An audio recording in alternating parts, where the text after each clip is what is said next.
Origine, commencement. C'est la porte d'entrée de toute la Bible.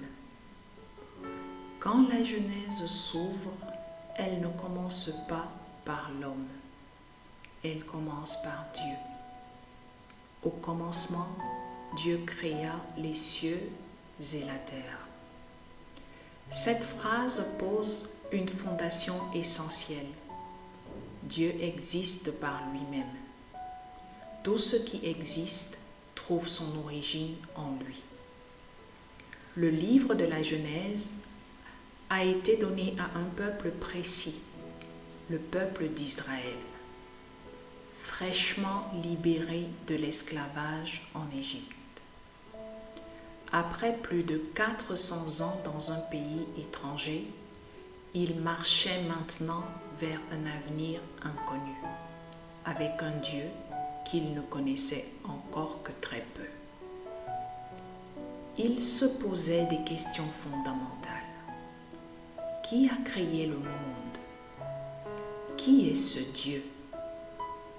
Est-il le seul? En quoi est-il différent des dieux d'Égypte? La Genèse vient répondre à ces questions. Elle ne donne pas tous les détails, mais tout est suffisant pour révéler le caractère du Dieu créateur.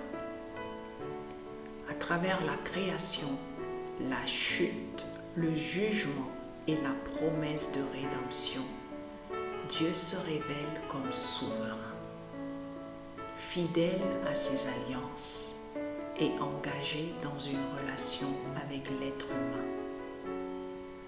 L'alliance avec Abraham devient le cœur du livre. Elle éclaire toute l'histoire d'Israël et même toute l'histoire du salut.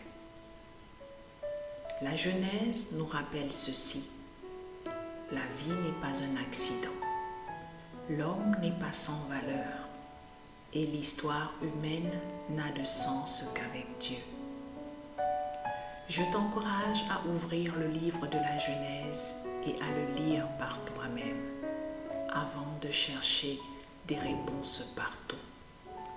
Retourne au commencement.